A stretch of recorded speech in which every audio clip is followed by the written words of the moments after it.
Di Madura, khususnya di Sunda, memang banyak ragam musik yang muncul di tengah masyarakat kita. Ya, mulai zaman dulu memang ada ragam, ada musik hidup, musik yang memang dibutuhkan instrumen, alat-alat untuk menabuh. Ada musik yang tidak alat menabuh, seperti musik mulut. Nah, musik mulut. Memang untuk alat penabuh memang kecenderungan yang terjadi itu mereka menghidupkan kesenian musik secara spontan. Spontan ya, ada musik kemudian spontan itu seperti yang kita kenal dengan tong-tong itu, kemudian berkembang lagi tong-tong itu berkembang jadi satu kesenian gursa itu satu pengembangan dari musik tong-tong pada zamannya dulu, kemudian berkembang lagi sekarang dikenal dengan tong-tong atau versi ada yang menyebut uldaul. Itu memang musik tradisi yang berkembang secara estafet dari awal sampai akhir.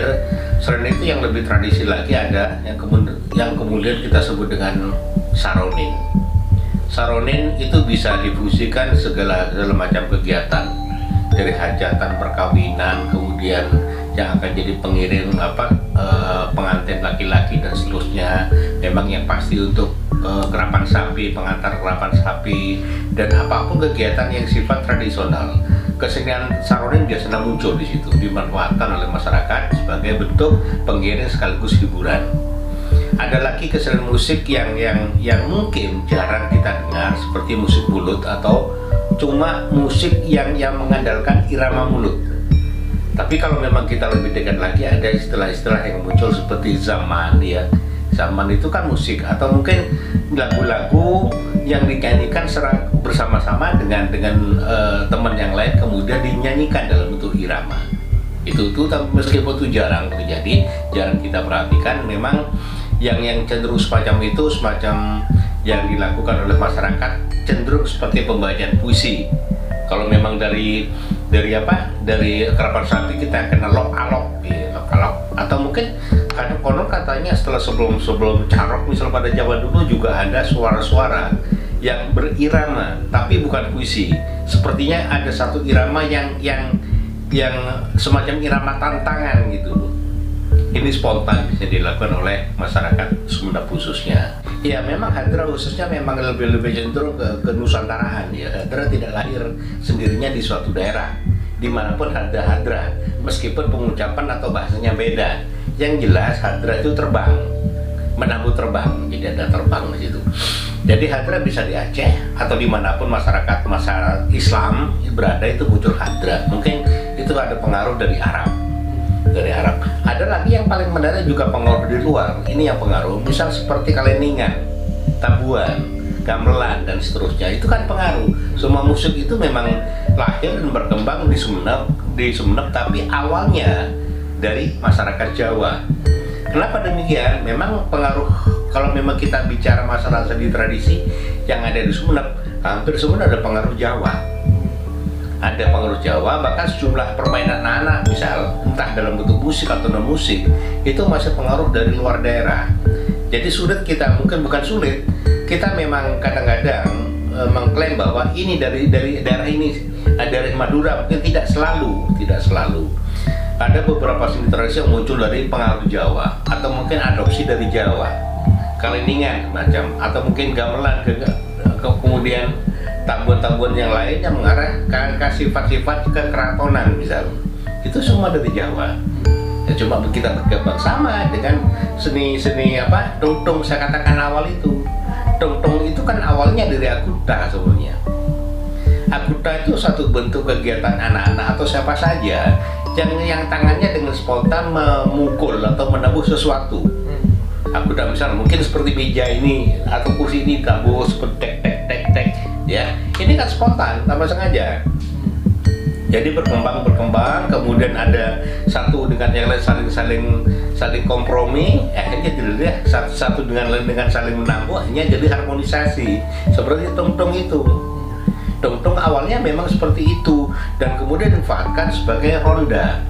Jadi sebagai musik-musik patrol gitu loh di apalagi bulan Ramadan misal salah satunya. Itu tong-tong hal-hal yang paling tanda kutip wajib untuk dimainkan oleh anak-anak pada zamannya. Nah, kemudian di tong-tong itu pun macam-macam karakter.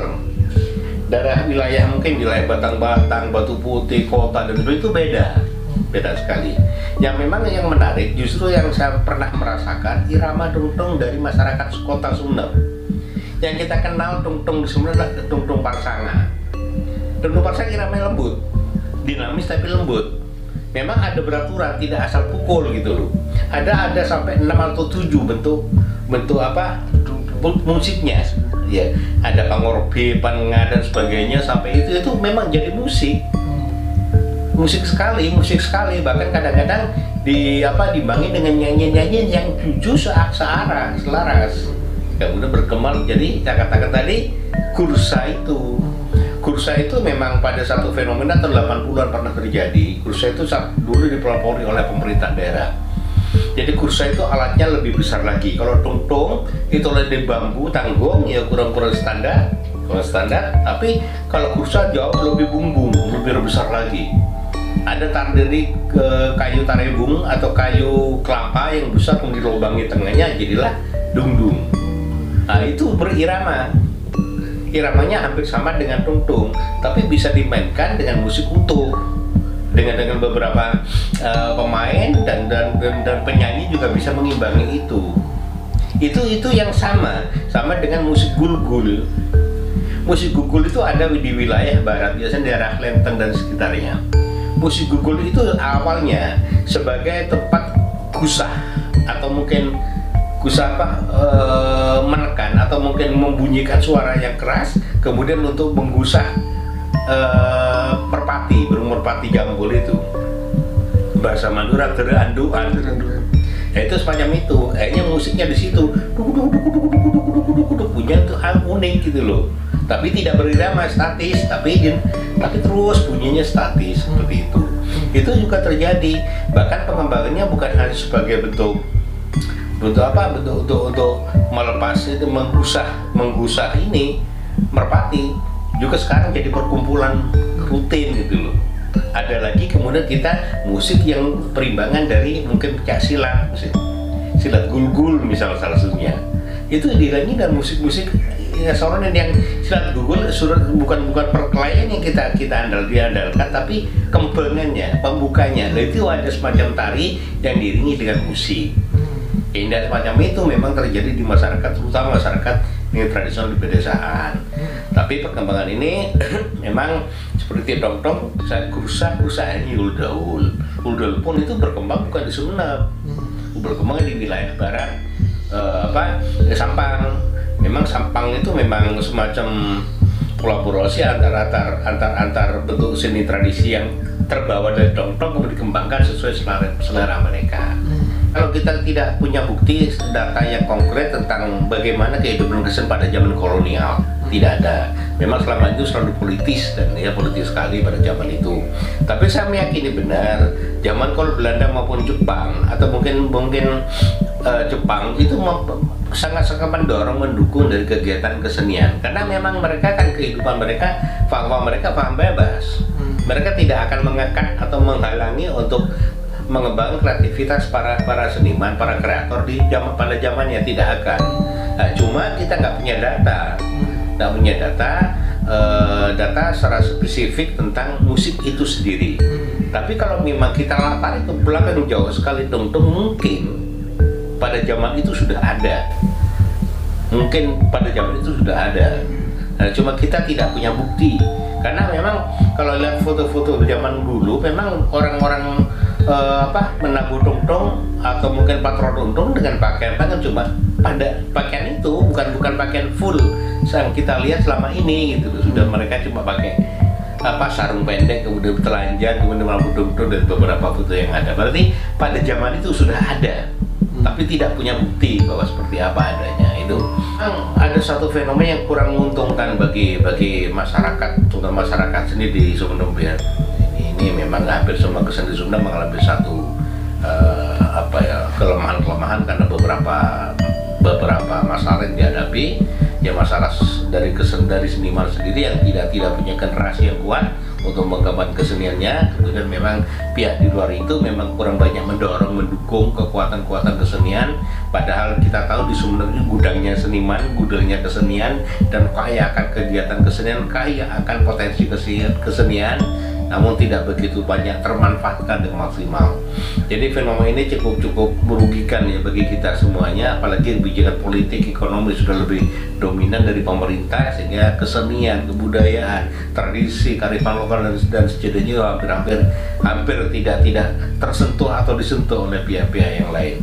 Tapi fenomena yang berkembang ternyata mereka sekarang masyarakat seni juga masyarakat Sumeneb sudah mencoba mengkompolasi, memadukan antara seni tradisi dan seni modern. Sebagaimana kita lihat sekarang ini sudah, kalau memang ada musik modern sudah kadang-kadang nuansa tradisinya ada diperkuat ya, ada saya temukan beberapa musik yang seperti itu, atau mungkin kolaborasi ini akan jadi betul-betul yang lebih kreatif lagi, yang lebih memberikan nilai beda dari pop maupun dari tradisi, sehingga muncul satu bentuk atau genre baru dalam musik tradisi itu. Pemerintah kabupaten melihat kesenian itu selalu sepihak tanpa memahami esensi dari kesenian itu sendiri. Jadi memang saya sempat mempertanyakan juga, kenapa seni selama ini kok dinilai sebagai bentuk? Ya kalau memang ada event itu selalu pertunjukan. Kenapa tidak memberikan ruang kepada seniman atau kepada kreator untuk merepresentasikan esensi dari kesenian itu? Memang ada paket-paket kebudayaan, paket pariwisata selama ini masih belum seutuhnya yang memberi ruang. Selama ini penawaran pariwisata misal cuma sebagai tempat di mana sebagai wisata objek, bukan subjek dari pihak orang-orang yang akan mengisi dalam kegiatan pariwisata itu. Jadi hampir semua kesenian ya, memang agak sedikit pemerintah daerah memang kurang, terus terang aja kurang. Saya bicara ini terang-terang sudah sekian puluh kali bicara kegagalan perhatian pemerintah terhadap kesenian benar-benar diharapkan, karena hanya kesenian akan memberikan nilai terhadap kehidupan masyarakat terhadap kebudayaannya sendiri. Jadi yang kita kecewa takutkan ke depan ini, ketika kesenian sudah tidak lagi menjadi ukuran kepentingan kehidupan dengan berbagai bentuknya, maka di situ akan menjadi satu personal tragedi pada generasi yang akan datang. Yang penting sekali bagi kita, bagi masyarakat, terutama pemerintah, untuk memberikan suatu motivasi, pemahaman, atau mungkin memberikan satu nilai kuat terhadap kesenian, entah musik ataupun non musik. Ya, dengan seringnya mengadakan event-event musik tradisi akan memberikan ruang kepada kreator. Event ini tidak harus tidak harus besar, tidak harus di panggung. Event itu keperhatian, kepedulian, fasilitasi mereka. Sini di Sumeneb kan punya tempat, sarana punya, selain kafe-kafe menyediakan ya tempat-tempat untuk berkreasi, juga ada taman bunga, ada tajamara, atau di manapun tempat itu seharusnya pemerintah memberikan ruang kepada mereka. Jadi jangan cuma jadikan fasilitas, cuma menyediakan, tapi tanpa kontribusi. Ya misal contoh memudahkan perizinan, atau mungkin menyiapkan beberapa fasilitas yang memungkinkan mereka bisa tampil, misalnya sound system dan sebagainya. Dan selama ini kan tidak. Para seniman, kreator seni itu, kreator musik itu cuma dia merencanakan, berjuang habis-habisan, mencari dana sendiri, kemudian cari tempat izin dan sebagainya, itu kan berat sekali. Nah sekarang mudahkan semuanya, mudahkan, jangan sampai seni kreator itu sudah berkreasi, habis-habisan tenaganya untuk melahirkan karya, masih diminta untuk tampil seenaknya. Itu harus kita pertimbangkan. Pemerintah lewat Disparbud terutama, kalau memang itu berkaitan pariwisata, kenapa tidak dipadukan gitu loh. Saya pernah usul dan sering saya usulkan, setiap ada event pariwisata dimanapun berada, entah di pantai atau di museum atau dimanapun, tolong kasihlah ruang para seniman kreator, seniman tradisi itu tampil di depan mereka, entah dalam musik dongdong apapun, musik tari dan sebagainya, sehingga para wisatawan lokal atau luar itu bisa menikmati hiburan lokalnya di sini. Jadi mereka bisa membawa oleh-oleh bahwa di Sumeneb punya ini, punya itu dan sebagainya. Memang untuk kondisi pandemi semacam ini, gerakan virtual memang sangat akan memungkinkan ya. Tapi virtual pun tidak semudah kita bayangkan bisa melakukan. Ya mereka punya harus modal, internet dan sebagainya. Tapi memang untuk musik, ya saya kalau melihat terakhir ini memang di kafe-kafe musik kapasitas terbatas mereka tampil loh, musik-musik di kafe ada, meskipun beberapa kali ada pelarangan, ya seharusnya pelarangan ya memang dibenarkan itu. Jadi kita bicara pandemi memang sangat ribet, sulit sekali ya, sulit sekali. Tapi seharusnya ada, saya katakan fasilitas tadi, mungkin dari secara virtual pemerintah jaga fasilitas, bisa memfasilitasi para kreator itu untuk bisa di streaming mungkin di YouTube, di sosial lain itu bisa dilakukan semacam itu. Itu sangat bisa. Cuma bandingkan daerah lain, misal Malang, saya melihat itu Malang ramai sekali sekarang. Pada Malang termasuk wilayah kuat pandeminya ya, tapi sekarang karena keterlibatan sejumlah pihaknya berkreator bisa tampil. Jadi kita harapkan lah untuk pandemi ini tidak statis seutuhnya, tidak stagnan gitu loh, tapi ada satu gerakan kesenian yang dipelopori oleh semua pihak, kerjasama entah dari pariwisata, entah dari lembaga-lembaga kesenian dan seterusnya itu. Saya pikir semacam itu aja. Dan kesempatan ini saya ucapkan selamat Hari Musik Sedunia dengan harapan semoga musik-musik tradisi modern maupun yang lain bisa berkembang meriah dan dinikmati oleh masyarakat dunia juga, dan menjadi bukan sekedar hiburan tapi menjadi apresiasi, bentuk apresiasi terhadap kesenian, terhadap masyarakat terhadap kesenian itu barangkali.